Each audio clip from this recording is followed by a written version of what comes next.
Bismillahirrahmanirrahim. Assalamualaikum warahmatullahi wabarakatuh.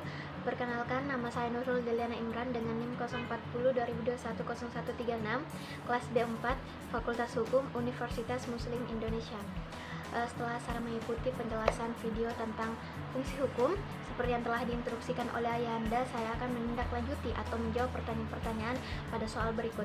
Soal nomor 1 yaitu, pada menit keberapa pada video dijelaskan tentang fungsi hukum sebagai a tool of social control, a tool of social engineering, hukum sebagai simbol, dan hukum sebagai mekanisme integrasi, dan jelaskan dua fungsi hukum tersebut.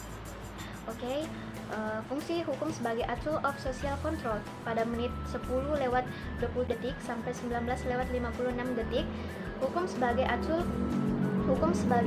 tool of social engineering pada menit 19:58 detik sampai 26:35 detik. Hukum sebagai simbol pada menit 26:38 detik sampai menit 30:20 detik.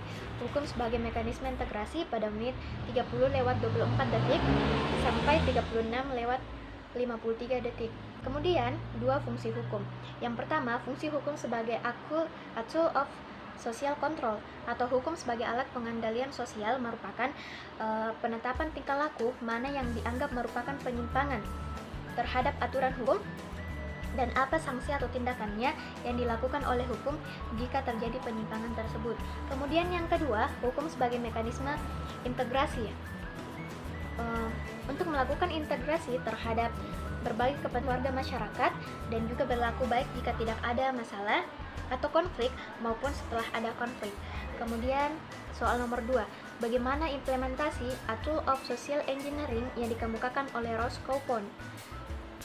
Ada 4 yang dikemukakan oleh Roscoe. Yang pertama yaitu mempelajari aspek sosial yang nyata dari lembaga atau ajaran-ajaran hukum. Kemudian yang kedua, melakukan studi sosial dalam rangka mempersiapkan perundang-undangan. Kemudian ketiga, melakukan studi tentang bagaimana membuat peraturan perundang-undangan yang efektif. Kemudian yang keempat ataupun yang terakhir, memperhatikan sejarah hukum. Kemudian soal yang ketiga, apa pemaknaan fungsi hukum sebagai mekanisme untuk integrasi? Ada dua pemaknaan hukum sebagai mekanisme integrasi. Yang pertama, penerapan hukum dalam hal tidak ada konflik. Kemudian yang kedua, penerapan hukum dalam hal terjadinya konflik. Soal nomor 4, apakah yang dimaksud dengan fungsi hukum sebagai simbol, dan berikan contoh yang terjadi di masyarakat. Simbol mencakup proses-proses di mana seseorang mengartikan atau menerjemahkan atau menggambarkan suatu istilah yang sederhana tentang perhubungan sosial serta fenomena-fenomena lainnya yang timbul dari interaksi dengan orang lain. Secara sederhana, pengertian simbol yaitu memudahkan dalam memahami suatu peristiwa hukum. Contoh yang terjadi di masyarakat yaitu seseorang yang mengambil barang orang lain dengan maksud memiliki dengan jalan melawan hukum, oleh hukum pidana disimpulkan sebagai tindakan pencurian yang segoyahnya dihukum. Contoh ini saya kutip dari buku yang berjudul Law Without Sanction. Kurang dan lebihnya mohon dimaafkan. Wassalamualaikum warahmatullahi wabarakatuh.